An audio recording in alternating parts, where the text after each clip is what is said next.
Hello guys, magandang araw sa ating lahat. At ito na yung part 2 na sinasabi po natin na ipapakita ko sa inyo kung ano nga ba yung ipinamimigay ni Boss A na regalo sa akin. Alam nyo guys, laking papasalamat ko sa Panginoon kasi mahilig kasi kung magbasa ng mga horoscope, no? Kasi Year of the Monkey po tayo, tapos hindi ko alam kung anong taon ngayon. At nababasa ko talaga sa taon na ito, itong buwan ng October at saka September, sabi ng horoscope, ito yung pinakamalas na month para sa akin. So, naisip ko nung nabasa ko yun, nalungkot pala ng 2 buwan ko. Pero sabi ko sa sarili ko, hindi ako maniniwala dito. Maniniwala ko sa taas. Yun lang, nananalig tayo. So ayan, di ko akalain na binigyan tayo ng Diyos ng isang malaking regalo maagang pamasko. Binigyan po niya tayo ng isang napakagandang regalo na pangarap ko rin, yung motor.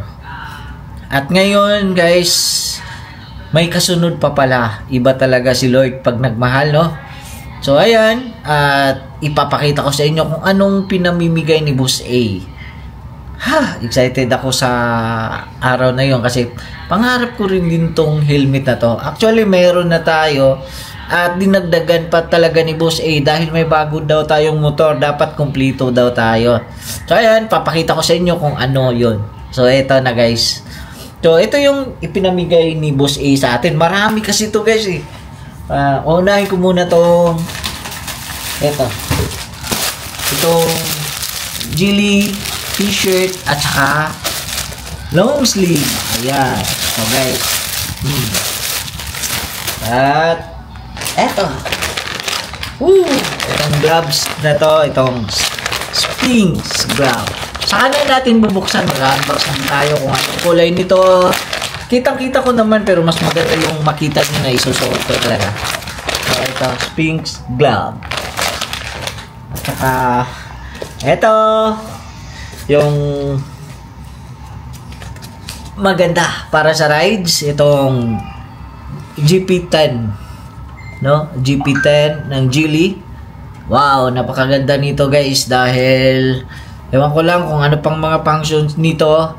Alamin na lang natin sa mga sumusunod na araw sa mga videos natin dahil gagawa tayo ng unboxing nito at saka kung paano ito kakabit sa helmet. Ayan, excited akong gamitin to guys. At eto pa. Eto guys. Binigyan tayo ni Boss A ng riding shoes. At saka ayan. Kinumplituhan talaga tayo ni Boss A. Wow, maraming salamat Boss A sa isang napakagandang regalo na to. Yan.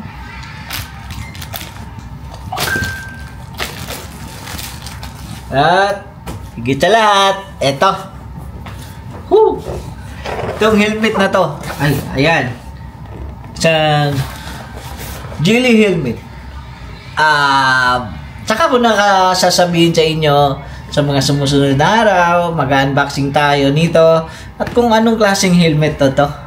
Pangarap ko rin to. Bagay to sa motor ko. Ayan guys. Grabe yung saya. Grabe yung blessings na natanggap natin sa mga nakaraang araw. Papasalamat tayo sa kay Lodi Kay Jet Li, kay Boosty, kay Boss D, lalo na sa Panginoon. Sa lahat ng taong sumusuporta sa akin, maraming salamat po. At ano pa, salamat din kay Ranji na very supportive talaga na tao na kasama namin. Ayan lang guys, maraming salamat sa panonood. So abangan nyo yung mga unboxing natin dito sa mga ibinigay ni Boss A. Excited na rin akong gamitin to, lalo na itong ito. Ayan. So thank you, bye bye.